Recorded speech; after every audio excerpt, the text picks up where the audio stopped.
Muy buenas tardes, bienvenidas y bienvenidos sean todos a este último jueves de charlas y conversatorios titulados Las mujeres, las niñas y la ciencia escribiendo juntas nuestra historia, llevadas a cabo en honor al Día Internacional de la Mujer y la Niña en la Ciencia.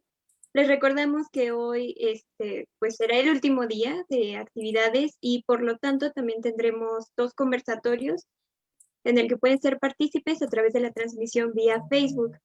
Pueden consultar la programación a través de nuestras redes sociales, Instagram y Facebook. Nos encuentran como Nextelab Divulgadores de la Ciencia. Y bueno, el día de hoy tenemos el honor de presentarles a la maestra Ana Cristina Fuentes Valdés, quien dará la charla Pioneras en la Ciencia. La maestra es miembro del colectivo Doble Rendija. Y bueno, voy a dar una breve semblanza de su trayectoria.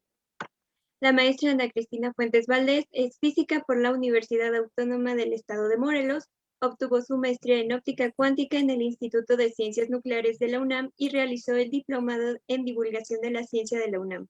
Colaboró en la organización de la clausura del Año Internacional de la Luz 2015 en Mérida, donde convivió con premios Nobel en todo el mundo. Fundadora junto con Carmina de la Luz del canal Doble Rendija con casi 4,000 suscriptores en el que cuentan historias de mujeres en la ciencia. Muchas gracias, maestra Cristina, por estar con nosotros y por dar esta charla. Y bueno, sin más preámbulo, les cedemos el espacio. Recuerden también que si tienen alguna pregunta o comentario, pueden irla dejando en los comentarios de Facebook o por Zoom. Adelante, maestra, muchas gracias. Hola a todos, ¿qué tal? ¿Me escuchan bien? Sí, todo bien. Ok, perfecto. Bueno, pues sí, justo, muchas gracias por la invitación. Yo soy Cristina Fuentes y ya tengo como 8 años trabajando en comunicación de la ciencia y pues he trabajado mucho en la parte de redes sociales y estoy muy contenta de estar aquí. Hoy les voy a hablar de un tema que me gusta mucho, justo mi canal de Doble Rendija, en el que llevamos 3 años, hablamos de mujeres en la ciencia y esta vez les voy a hablar de pioneras, es decir, de mujeres que pues comenzaron a trabajar con cuestiones de ciencia, ¿no? Déjenme quitar este.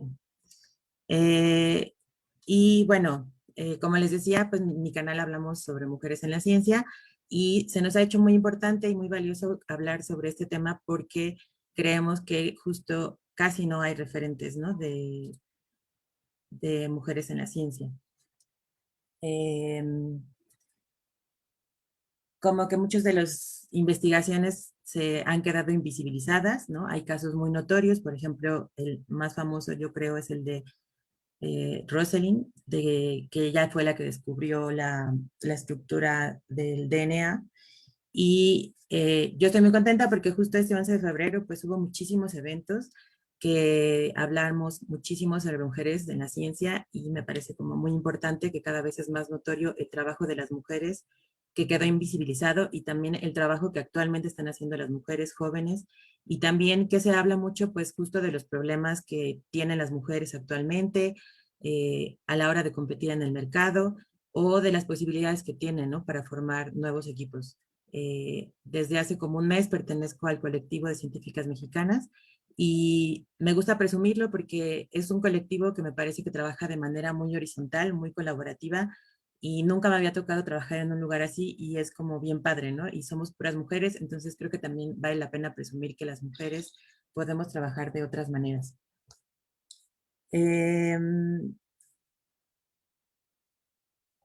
Eh, bueno, eh, en esta presentación les voy a hablar de varias mujeres que fueron pioneras y voy a empezar con Elia Bravo. Es una de las primeras científicas mexicanas que existen. La ciencia en México realmente es pues muy joven, ¿no? En realidad, eh, de hecho, varios de los fundadores de la ciencia en México pues siguen vivos, ¿no? Y eso es muy impresionante.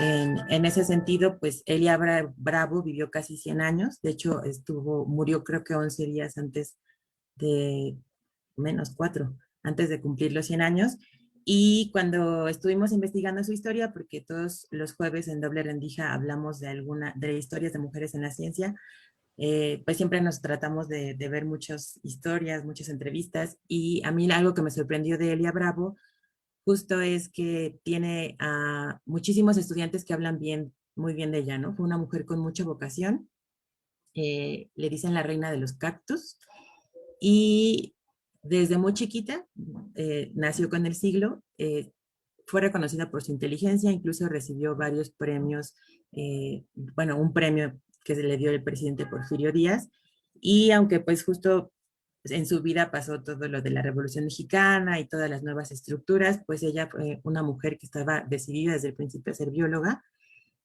No existía la carrera de biología, ya existía la de medicina, casi no había mujeres, pero entró a medicina y justo un año después abrió biología, entonces de inmediato entró a biología en la UNAM, bueno, era pues, el único lugar donde se podía estudiar. Eh, y pues fue una mujer sumamente apasionada, todo el mundo habla de lo apasionada que fue, de que inspiró muchísimas vocaciones, y les voy a leer una frase que ella dijo, dice: hice mi trabajo con sentido de responsabilidad ante la Universidad Nacional Autónoma de México, con amor, con pasión, con carácter.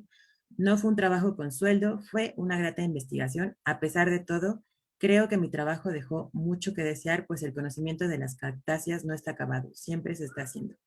Entonces, bueno, ella fue y recorrió todo México, sobre todo Oaxaca, porque México es un país con mucha biodiversidad. Yo siento mucha admiración por los biólogos de México, y recorrió todo el país, y pues como fue la primera en darle nombre a mucho tipo de cactáceas, ver para qué servían, convivir con culturas indígenas, ¿no? También que ya tenían como mucho conocimiento de las cactáceas y poder utilizarlo.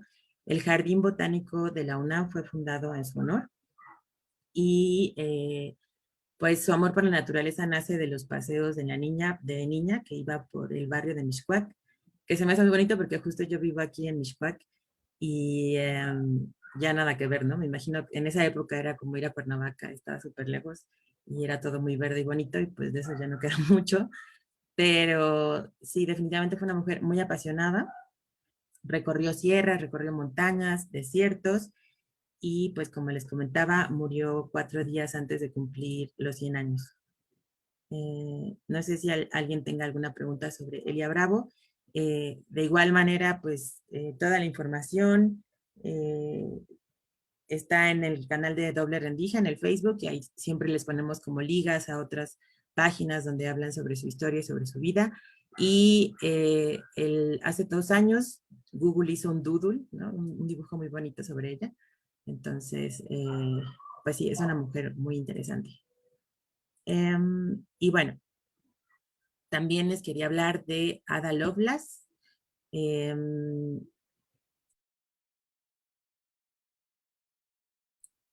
Como saben, pues todo lo que tiene que ver con tecnología y programación, pues es como una rama muy dominada por hombres. Casi hay, cuando estudias ingeniería, o en mi caso que estudié física, hay realmente pocas mujeres, pero en la parte de computación también suele haber como menos mujeres. Creo que eso está cambiando, hay muchas iniciativas para que eso cambie, todo lo que le llaman esta parte de STEM, ¿no? Para que justo haya muchas más mujeres trabajando, y pues en toda la parte de programación, ¿no? Que es como que tiene que ver mucho más con todo esto de crear códigos, de crear nuevos lenguajes. Pues finalmente ahorita yo les estoy hablando a través de una computadora que fue programada y utilizando programas que alguien hizo, ¿no? Pero pues la primera programadora que existió es justamente Ada Lovelace, ¿no? Ella fue hija de Anne Isabel Byron, que es una activista política y social, y además su mamá fue matemática. Y también es hija de un poeta que fue muy controversial en la época, justo en 1800, como en la época victoriana, donde como que los intelectuales eran muy importantes, estaba como redescubriendo la ciencia en la época, estaba como todo lo que acaba de ser Newton, ¿no? Y los científicos eran como unas figuras muy importantes porque pues estaban descubriendo muchas cosas que para ahorita nosotros son muy obvias, ¿no? Incluyendo la electricidad, o sea, había gente, bueno, todavía hay gente que le gusta ir a los parques y darse toques, ¿no? Pero en esa época pues también se empezaban a inventar como justo aparatos donde empezaba a haber como capacitores con electricidad y la gente iba, los tocaba y se daban toques. Incluso ya había gente que se murió por eso. Entonces, como que es una época donde hay mucho trabajo intelectual de entender cómo funciona el mundo, como que la religión ya no es lo que explica todo. Y también es como una época donde están pues muchos escritores, muchos poetas también hablando de eso, ¿no? Del origen de la vida, de explicar la vida nada más porque nos hizo Dios, ¿no? Entonces, justo Lord Byron invita a unos amigos a un castillo y esa vez explota un volcán y lo que se iba a convertir en una fiesta de verano se convierte en una tormenta así espantosa y en esa tormenta espantosa es que Mary Shelley escribe Frankenstein, ¿no? Entonces, les estoy dando como todo este antecedente, pues justo para decirles que justo Frankenstein es la primera obra de ciencia ficción, también es la primera obra escrita por una mujer, la primera obra de ciencia ficción escrita por una mujer y escrita, ¿no? Para todo. Y es una obra bien padre, a mí me gustó mucho cuando leí, muy poética, pero se considera de ciencia ficción porque es la primera vez que la vida no tiene que ver con una creación divina, ¿no? Sino es alguien que está creando vida a través de la electricidad, ¿no? Y justo es una época donde están como poniendo la electricidad a las ranas y ven que están vivas, ¿no? A través de eso, entonces es muy interesante. Y en ese ambiente es de donde nace Ada, ¿no? Eh, Lord Byron andaba con unas y con otras y la mamá estaba súper molesta, entonces nunca dejaba a Ada ver a su papá, pero ella tenía muchas ganas de verlo. Y es bien padre porque ella tiene como una conexión entre las matemáticas, porque fue una mujer muy brillante, y también en la parte de la poesía, ¿no? Y de tratar de entender la mente humana. Entonces, es una mente muy, muy interesante que creció como en un lugar donde le permitieron y apreciaron su inteligencia y su perseverancia, porque finalmente eso es lo que ella logró, ¿no? Eh, pues desde muy chiquita se interesó en las matemáticas, su mamá estaba feliz por eso, entonces pues la apoyó muchísimo y se volvió compañera de Charles Babbage, que fue un famoso matemático que fue el primero en crear una calculadora, pero no lo hubiera logrado sin que Ada fuera la primera en interesarse en cómo crear lenguajes, ¿no? En lenguajes matemáticos que se pudieran interpretar por las máquinas. Porque también es una época donde están surgiendo pues justo los primeros relojes, los autómatas que eran como robots que se movían, ¿no? Entonces, ella está fascinada ante la idea de que se pueda programar las máquinas y se clava con eso y es la primera en que crea esta parte, ¿no? El lenguaje para las matemáticas. Crea el primer código y eso permite que Charles Babbage cree la primera calculadora analítica. Es considerada la primera programadora y ella se refería a sí misma como científica, poetisa y como analista metafísica, ¿no? O sea, es lo que les decía, tiene esta combinación también donde la parte social era muy importante y justo es muy interesante porque no solamente hizo estudios matemáticos ni estaba tan clavada en las matemáticas como todos sus compañeros, sino que también, por ejemplo, empezó a estudiar cómo reaccionaba la gente con estas nuevas herramientas, cuáles eran las expectativas que tenían en el futuro. Entonces hay como muchos análisis y muchas cosas escritas de parte de ella ante algo que pues evidentemente nos cambió la vida, ¿no? Porque pues eso ya tiene casi 200 años, ¿no? Pero ahorita no hay manera de que concibamos la vida sin los celulares, sin las computadoras y pues sin todas esas cosas. Muy bien. Bueno, ahora les voy a hablar. No sé si alguien tenga alguna pregunta, algún comentario. Yo también estoy al pendiente de los mensajes. Bueno, les voy a hablar de Jocelyn Bell. Ella tuve la oportunidad de conocerla y es una mujer fascinante. Vino a México justo en el 2018 que recibió un premio que se llama Breakthrough Science, que son como 3 millones de dólares. Y ella ha apoyado muchísimo todo lo que tiene que ver con las mujeres en la ciencia. Dio varias pláticas en el Politécnico sobre su trabajo en astronomía, pero yo en particular fui a una conferencia que dio sobre mujeres en la ciencia y estaba muy contenta platicando de que también es como bien padre ver que en México hay como mucho interés de parte de los hombres y las mujeres en ese tema, ¿no? Nos contó que eso era como algo que no había visto antes.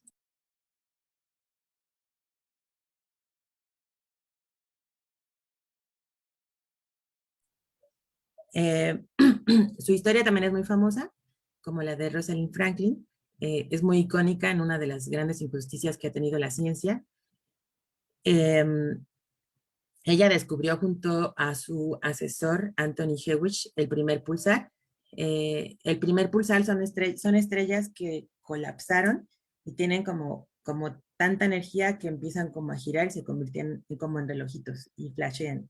Al principio creían que eran como señales extraterrestres, tenían como muchas teorías de que eran eso, pero ella fue la primera en descubrirlos y se han convertido en objetos astronómicos muy importantes porque son como una guía, ¿no? Para ver dónde están ciertas cosas en el universo. Es impresionante porque eh, justo va a cumplir 100 años que descubrimos que el universo estaba en expansión, que esas pequeñas estrellas que veíamos como nebulosas en realidad eran galaxias con miles de millones de estrellas y pues justo en 100 años ha avanzado muchísimo toda la astronomía, toda la cosmología y digamos que el universo se nos agrandó muchísimo, ¿no? Eh, y en eso estaba Jocelyn Bell estudiando estos nuevos objetos estelares, ¿no? Y cosmológicos. Eh, pero pues durante mucho tiempo fue invisibilizado su trabajo y el de ella es muy claro porque en su tesis de doctorado está escrito cómo descubrió, bueno, su tesis fue sobre los pulsares, ¿no? Entonces, digamos que hay un documento que avala que ella estuvo trabajando en descubrir los pulsares y en concluir y en todas esas cosas.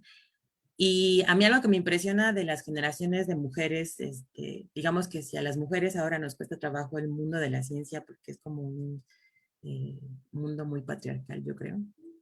Me parece súper interesante que las mujeres que son pioneras y que están vivas y tú tienes la oportunidad de hablar con ellas, pues justo como que no hablan de eso, ¿no? Como que hay como esta idea de que, pues sí, me costó trabajo, pero así era la época, ¿no? Entonces, cuando le preguntaron a ella si estaba molesta por eso, pues ella dice como, pues no, es que era la época, normalmente tu asesor no decía, ah, yo descubrí esto con mi alumna, ¿no? Y además dice que pues eh, ha estado bien porque como que a ella durante su vida le ha dado mucho reconocimiento y, y no sé, no habla con rencor de eso ni nada, como algo que yo creo que a mí sí me molesta mucho. Este, pero me encantó conocerla, es como una mujer muy sensata, muy clara.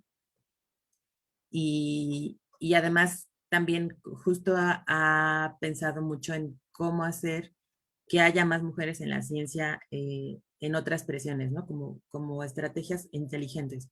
Justo con varias compañeras de la ciencia, crearon un premio que se llama Atenea y este premio consiste en que los edificios de las universidades tienen que tener nombres de mujeres que hicieron cosas, ¿no? Que son pioneras, ¿no? Como las que le estoy hablando, no solo calles, edificios con nombres de hombres y otro tipo de iniciativas. Y cuando alguna farmacéutica o algo le va a dar dinero a la universidad, le dicen, ¿tiene este premio Atenea? No, ah, entonces no hay dinero, ¿no? Entonces eso es como una manera, pues a mí se me hace muy inteligente de presionar a las universidades de que haya más reconocimiento a las mujeres, ¿no? Entonces es algo que me parece súper interesante, muy inteligente, una gran estrategia y justo ella dijo que este premio que recibió el 6 de septiembre del 2018 lo iba a utilizar para apoyar a más mujeres en la ciencia, ¿no? Eh, y para apoyar a las minorías, ¿no? También. Mm, y bueno, también, por ejemplo, algo muy interesante de lo que habló en su charla y que me parece que vale la pena mencionarlo, es que ella decía que en Latinoamérica suele haber más mujeres científicas justo porque como que en Latinoamérica los padres tienden, como que la ciencia es algo como muy absorbente, entonces como que en los países del norte son como más individualistas y el hecho de que en nuestros países latinoamericanos pues justo puedas ir contando con tu mamá para hacer las cosas y así, pues eso permite que haya más mujeres en la ciencia, ¿no? Y que no se sientan tan agobiadas. Entonces, pues nos mostró varios números y nos enseñó cómo hay más astrónomas. Digo, tampoco son muchísimas más, pero eso, ¿no? Eh, Ay, gracias, Vani. Y bueno, les voy a hablar de una investigadora con la que tuve la oportunidad de trabajar. De hecho, ahorita estoy nuevamente colaborando con ella. Y para mí también es muy importante hablarles de ella. Es la doctora Ana María Cheto. Ella es la primera doctora en física del país. Y ella, además de ser científica y hacer investigaciones en mecánica cuántica, ha hecho muchas cosas de política científica. Y me parece muy importante hablar de ella porque creo que cuando estudias ciencia, crees que solamente hay un camino, ¿no? El de volverte investigador y se vuelve como una burbuja. Entonces, me parece importante hablar de ella porque justo ella ha hecho muchas cosas de política científica que también es importante, ¿no? Creo que muchas veces los científicos no se dedican al mundo de la política porque, pues creo que los científicos trabajamos mucho eh, con la construcción de cosas, ¿no? Digamos, como que para aprender matemáticas te enseñan como una base y así vas creciendo de a poco. Y todo tiene como muchas reglas y es como un poco cuadrado, entonces enfrentarte al mundo de la burocracia donde de repente te dicen, no, no puedes venir, ¿por qué? Pues porque no quieres, como, no, pero necesito una razón, ¿no? O sea, como que justo los científicos siempre estamos buscando razones y explicaciones y pues sí, la burocracia es un mundo muy difícil, pero hay gente que es muy buena para lidiar con esas cosas. Hay pocos científicos que lo logran, pero yo conozco a varios y yo siento mucha admiración por la doctora Cheto. Eh, Ella recibió 2 premios Nobel de la Paz. El primero cuando presidía justo lo que dice aquí en la presentación, ¿no? El Consejo de las Conferencias Pugwatch y recibió el Premio Nobel de la Paz en 1995 cuando ella era la directora. Las conferencias Pugwatch se llaman así por un científico que se llama Pugwatch y son como un colectivo de científicos que se juntaron para mostrar lo importante que era el desarme nuclear y lo peligroso que era seguir haciendo pruebas nucleares y que pues justo el mundo se estuviera peleando, ¿no? Afortunadamente a nosotros ya no nos tocó vivir esa época. A mí todavía un poco, o sea, como que recuerdo de niña preguntarle a mi papá como si el mundo se iba a acabar, ¿no? Porque justo estaba como esta pelea entre los rusos y los gringos y pues estaba todo este ambiente de la Guerra Fría y así. Eh, y justo ahorita hay como muchos tratados en contra de crear armas nucleares y eso está muy castigado. Y esa pelea la dieron este colectivo de científicos durante muchos años y ella recibió el premio Nobel en 1995 y en el 2002, perdón, se convirtió en la primera latinoamericana para ser secretaria del Consejo General Internacional de la Ciencia y luego fue directora adjunta del Organismo Internacional de la Energía Atómica, donde volvieron a recibir el premio Nobel en el 2005. Entonces tiene 2 premios Nobel, bueno, su organización, mientras ella las presidía, recibieron el premio Nobel. Y es muy padre trabajar con alguien que tiene pues esa disciplina de trabajo y esa visión, ¿no? De que es más importante el trabajo hacia adelante, ¿no? Lo que vas a obtener. Y justo yo trabajé con ella cuando logró que México fuera el país sede de la clausura del Año Internacional de la Luz, que es un año que se hizo para dar a conocer la importancia de las tecnologías de la luz y de dónde vienen. Y es un tema que a mí me fascina. Este, y pues yo en la clausura que fue en Mérida tuve la oportunidad de convivir con muchos premios Nobel, las pláticas fueron muy interesantes, todo estuvo muy bien organizado y pues para mí es lo mejor que me ha pasado, ¿no? Trabajar con la doctora Cheto. Me causa mucha admiración y también creo que es muy importante, ¿no? Hacer ese trabajo político y luchar por los valores. Hay veces que creo que eh, el estudio de un cierto tema te hace entenderlo mejor y no tener la capacidad de compartirlo tanto con las personas comunes como los políticos, que son los que toman decisiones, pues a veces eso estanca la ciencia en muchos aspectos. Entonces, sí me parece muy importante y vital esta parte de la política científica Y pues sí, me parece muy importante todo el trabajo que ha hecho la doctora Cheto y pues definitivamente TOS Nobel no es cualquier cosa, ¿no? Entonces, sí, sí, para mí es muy significativo todo lo que trabajé con ella. Eh, um,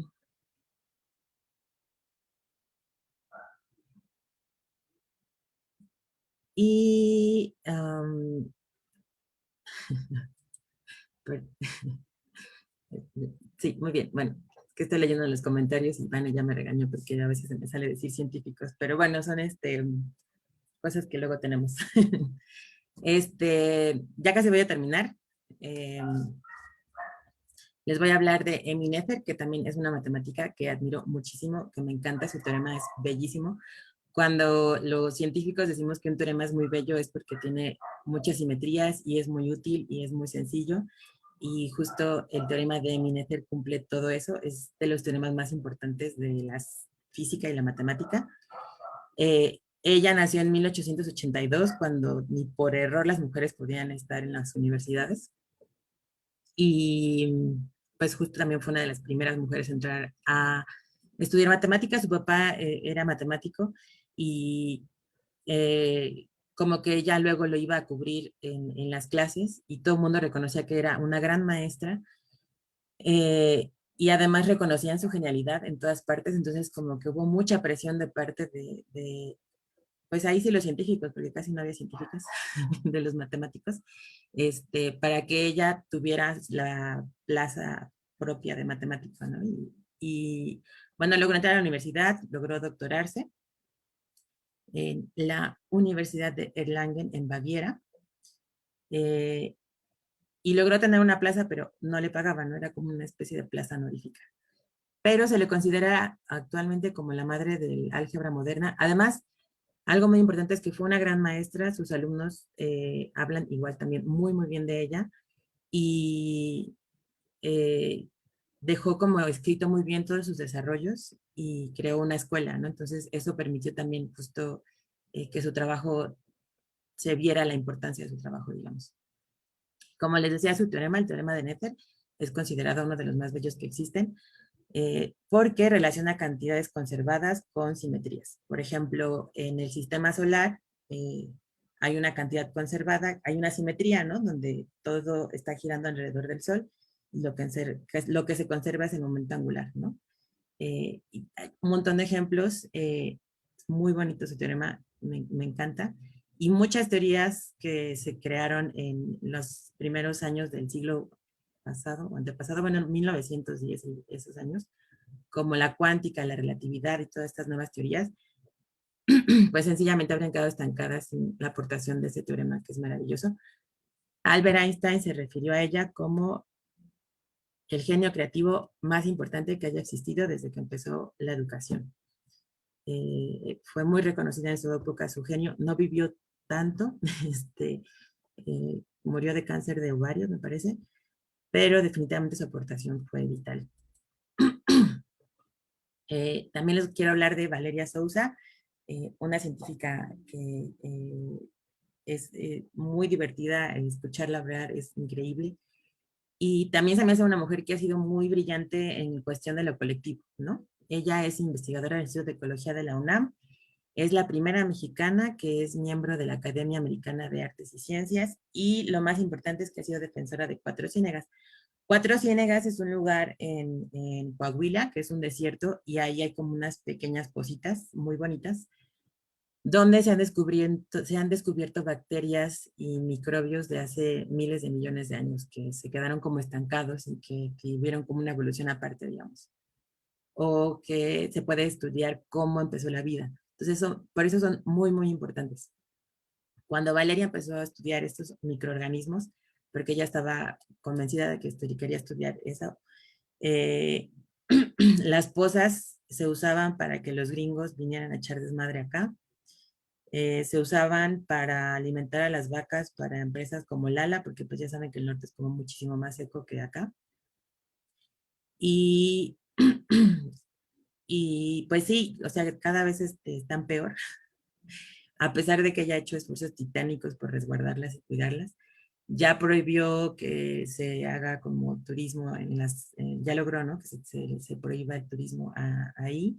Y también logró que, por ejemplo, ella cuenta que justo le dijo al presidente Lala, ¿por qué no riegan en las noches y no a mediodía, ¿no? Es algo muy simple, pero ellos no lo habían visto. Y pues como que ha dado muchas ideas, ¿no? Para lograr, pues conservarlas, digamos. Eh, pero para mí lo más importante que ha hecho es justo se dio cuenta que los que tenían que proteger ese lugar era la gente del lugar, entonces hizo muchas actividades con los niños del lugar, eso les estoy hablando hace 20 años, de dibujos, de divulgación, de que fueran a las ciénegas, de enseñarles en los microscopios lo que podían encontrar, de explicarles, y esos niños después se convirtieron en científicos o, aunque no fueran científicos o científicas, eh, todos y todas lograron, pues, entender la importancia, ¿no? Del lugar y de protegerlo. Entonces, Valeria ya no está sola, tiene como un ejército de gente que le ha ayudado a defender Cuatro Ciénegas y pues por eso fue reconocida por la Academia Americana de Artes y Ciencias. Lleva 40 años trabajando con su esposo en esta parte. Sigue habiendo muchísimos problemas de corrupción que propician la sobreexplotación de estos recursos hidráulicos. Y pues sí, hay veces que la ves y está muy contenta porque lograron como algo muy importante para que prohibieran nuevamente que no se exploten estas ciénegas y otras donde ya no cree en la humanidad y piensa que son todos unos desgraciados, porque no se dan cuenta de la importancia, ¿no? Pero yo desde aquí reconozco muchísimo su labor, me parece que ha sido vital y que si no fuera por ellas esas ciénegas hace muchos, muchos años que ya se hubieran secado. Es súper trabajadora, es súper simpática, es a veces muy optimista, a veces no. Y, y bueno, trabaja con la NASA, ¿no? También eso es bien padre, trabaja con la NASA porque justo la NASA tiene proyectos para buscar vida en otros planetas y pues justo ella es la indicada para mostrarles cómo podría ser la vida en otros ambientes, ¿no? Entonces, ha trabajado también mucho tiempo con la NASA, la invitan a muchos programas y así. Eh, Yo veo que aquí Cara me pregunta que si la personalidad de una mujer científica es diferente a la de un hombre. No sé si podría generalizar, pero yo creo que muchas científicas que yo admiro, lo que he notado es que tienden a hacer trabajo mucho más colaborativo y tienden a pensar más en la comunidad y en el bienestar de todos a futuro. Eh, y eso me parece muy importante, por ejemplo, en el caso de Valeria, ¿no? A mí me gustó mucho esa parte de que tomara en cuenta la divulgación como un factor de cambio y, y justo pues todas estas cosas, ¿no? De ir como educando también a los mismos profesionistas. Y por último, les voy a hablar de Lynn Margulis, que también es una de mis, bueno, casi todas son mis científicas favoritas, perdón. este, Pero bueno, ella es madre de la teoría de la endosimbiosis y se dedicó a estudiar las bacterias y sus orígenes. Además, pues vivió en México. De hecho, justo Caro fue la que me contó que vivió en Tepoztlán mucho tiempo. Eh, Justo cuando la conocí se acababa, bueno, cuando conocí de su existencia se acababa de morir. Pero pues es una mujer súper creativa. También fue considerada como una gran profesora y cambió pues los paradigmas de la ciencia de su época, ¿no? Es una científica insólita, hizo divulgación, viajó por todo el mundo, creó un montón de asociaciones y desde el principio se interesó en estudiar bacterias. En 1960 tuvo una idea revolucionaria sobre la evolución y el origen de la vida, que es esta que les digo, que se llama endosimbiosis. Era una época donde se creía como que habían interpretado la teoría de Darwin en que todo era competencia y todo era luchar por quién se podía adaptar mejor. No es que Darwin lo haya dicho así, pero como que durante muchos años que se había aceptado la teoría de Darwin, como que había esta idea de que esa era lo que había dicho Darwin, digamos. Y entonces su teoría de la teoría de la endosimbiosis lo que dice es que no sé si se acuerdan de sus clases de la primaria, de todo lo que tenía la célula dentro, que tenía el núcleo y varias cositas, y tiene una partecita que se llama mitocondria, que es la que se encarga de darle energía a la célula, y justo Lynn Margulis sostenía que cuando se inició la vida, la mitocondria había sido como una bacteria capturada por la célula y habían hecho como un beneficio mutuo, ¿no? O sea, yo te ayudo, tú me proteges y al mismo tiempo yo te doy energía. Entonces, pues durante casi 20 años nadie le creyó y la tomó de loca, pero ella siguió investigando y cuando se empezaron a hacer como estos análisis de ADN, descubrieron que la mitocondria tiene su propio ADN y ahí se transmite solo a través de las mujeres, ¿no? Entonces el ADN de la mitocondria de mi abuela es el mismo que tengo yo, que también eso se me hace muy bonito. Y era como muy, una teoría que causaba mucho ruido justo porque proponía que la evolución también podía ser a través de la cooperación, ¿no? Entonces, eh, pues ella propuso que estas estructuras antiguas fueron engullidas y que pues, resultó en un beneficio mutuo mayor. Y también les voy a leer algo que ella decía. La vida es una unión simbiótica y cooperativa que permite triunfar a los que se asocian. Eh, y bueno, su idea fue rechazada por 15 revistas y aunque o sea, si por más de 20 años nadie la tomó en serio, justo hasta los 70, ¿no? Donde encontraron que justo la mitocondria y el cloroplasto tenían su propio DNA. Y hay, bueno, estudios de la época actual, ¿no? Donde cada vez son mucho más precisos, pues han mostrado que ella siempre tuvo la razón. Y ya, esas son las 12 mujeres de las que les quería hablar. Yo no puedo quedar horas hablando de trabajo de mujeres en la ciencia. Como les decía en Doble Rendija, los jueves hablamos de mujeres jóvenes, de mujeres pioneras, de mujeres y así. Y también, pues actualmente estoy colaborando con científicas mexicanas, donde le damos voces a temas con perspectiva de género. Y pues también me gustaría recomendarles el podcast de Contemos Historias, donde también cuentan historias de mujeres en la ciencia. Yo estoy muy contenta porque este 11 de febrero hubo muchísimas conferencias, muchos conversatorios muy interesantes. No me dio el tiempo para verlos todos, pero me parece maravilloso que cada vez el tema esté más en boca de todos y que se crean espacios justo para hablar de mujeres, para hablar de ciencia con perspectiva de género. Y pues los invito a seguirme en mis redes. Y también, bueno, actualmente estoy trabajando para Mares Mexicanos, donde hablo también de mujeres en las ciencias oceánicas, que también pues también es súper interesante, ¿no? Yo de verdad siento mucha admiración por los biólogos. Y justo en cuanto a la pregunta de Caro, sí, definitivamente creo que al menos las mujeres que yo admiro, suelo ver que tienden más a hacer, a trabajar más en la cooperación y a pensar como en el medio ambiente a largo plazo.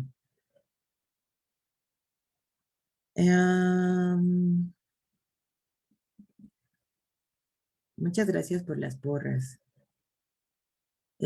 Aquí me pregunta Jen Sánchez, ¿qué consejo o mensaje le darías a más niñas que tienen ganas de estudiar ciencia, pero que no tienen referentes en la escuela o en su vida familiar? Siempre nos hablan de Einstein o Newton, pero omiten a mujeres que también han sido base fundamental de desarrollo científico, tal como lo mencionas. Sí, claro. Creo que eso ha cambiado mucho.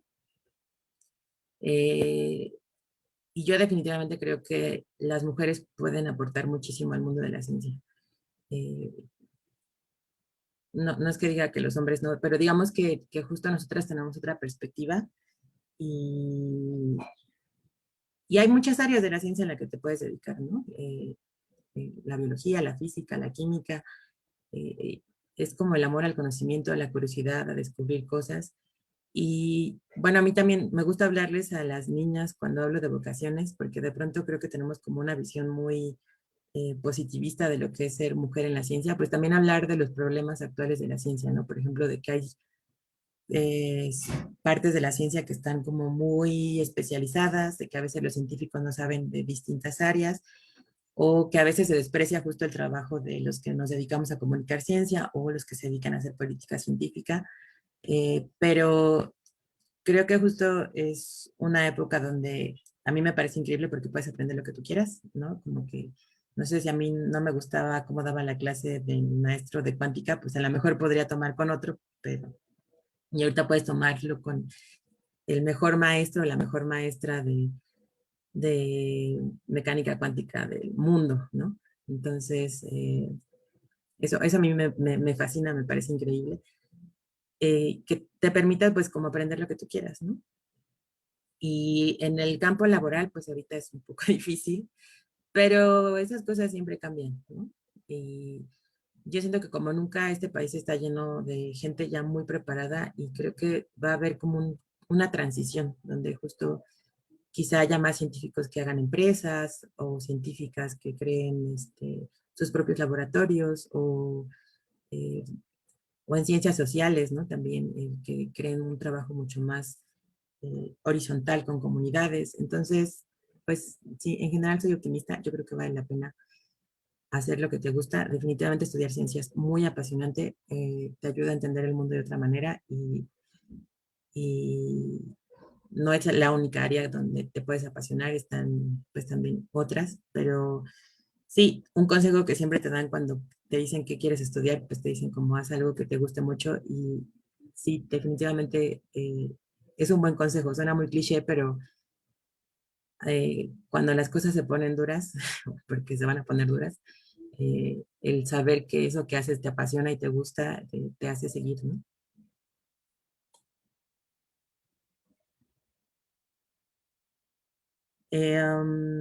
Me pregunta Vane que por qué es importante crecer con referentes. Pues porque yo creo que justo te hacen sentir que puedes llegar ahí donde están ellas, ¿no? O sea, para mí conocer a Ana María Cheto fue un parteaguas en mi vida y a otras mujeres que he conocido, pero en física casi tenía puros referentes hombres y verla a ella, verla triunfar, verla ir a su casa y ver sus premios Nobel, ¿no? Sus reconocimientos de premio Nobel, eh, y ver cómo trabaja y sus esfuerzos, pues claro que es para mí pues no romantizar y decir sí se puede, pero pensar como, wow, ella lo logró y pues hay que trabajar muy duro para lograr las cosas e, e impulsar, ¿no? Como cosas colectivas también. O sea, me encanta lo que se está haciendo en científicas mexicanas también, porque creo que también es importante trabajar a través de lo colectivo, trabajar para que todos tengamos beneficios, porque pues a veces no basta con que tengas muchas ganas de ser mejor, ¿no? Sobre todo en México, porque sabemos que muchas cosas se mueven por palancas, eh, pero definitivamente sí es muy importante tener referentes, ¿no? ¿Has notado cambios en el acercamiento de las mujeres a la ciencia cuando conocen historias de mujeres? Sí, sí he notado cambios. Justo el INAOE tiene un proyecto bellísimo al que me invitaron que se llama el Campamento de Niñas Científicas, donde escogen a niñas de lugares muy remotos y justo también como que es un trabajo muy integral, pensado mucho para hacer crecer a las niñas en todos los aspectos, ¿no? Les dan asesoramiento psicológico y también social, y presentan como muchos trabajos de mujeres en las ciencias, ¿no? De mujeres que han triunfado en la ciencia, y sí notas su carita, su ilusión, hacen muchísimas preguntas, eh, y me encanta, de hecho hoy tengo varias entrevistas que quiero desde hace mucho editar, porque justo siento que entre más joven eres, como que tienes más ganas de comerte al mundo y de cambiarlo. Y hicimos como entrevistas antes del evento y después, y sí me acuerdo de niñas que decían como, yo soy de Querétaro y voy a regresar y a ver cómo chingados le hago, pero voy a hacer una empresa donde podamos hacer limpiar el agua de los ríos que ya están muy contaminados y como súper segura de que eso iba a hacer y otras niñas que decían como yo acabo de inventar una crema con mi mamá y pues me sentía un poco insegura con eso, pero ahora estoy segura de que sí lo voy a lograr, que me voy a seguir preparando y que tengo muy claro hacia dónde ir. Entonces, sí, definitivamente cambia. Ay, qué linda, Ashley. Sí, hay mujeres que apoyamos y amamos a las ciencias. Muy, muy, muy apasionante. Eh, Creo que ya contesté todas las preguntas que hay por aquí.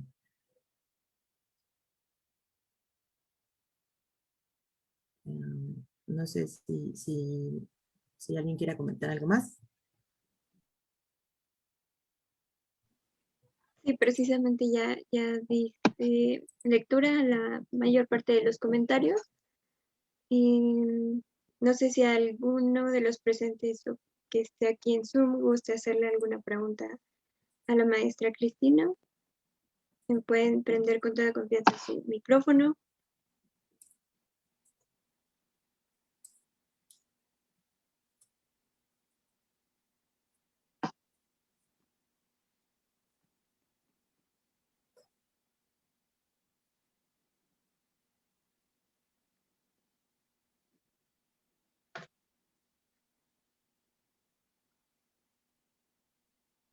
No sé si esta ya la respondió. Nos preguntan y también comentan, por lo que nos platicas, ¿crees que la personalidad de una mujer científica es muy diferente al de un hombre científico tomando en cuenta logros científicos importantes? Noto más humildad en ella.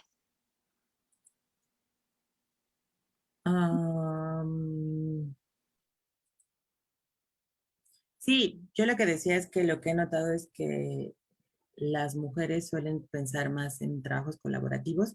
Yo desde que me dedico a la divulgación, he tenido casi puras jefas mujeres y casi todas han sido increíbles, pero también he de decir que sí hay muchas mujeres que también tienen esta estructura patriarcal y tienen como esto de que les ha costado mucho estar donde están y por lo tanto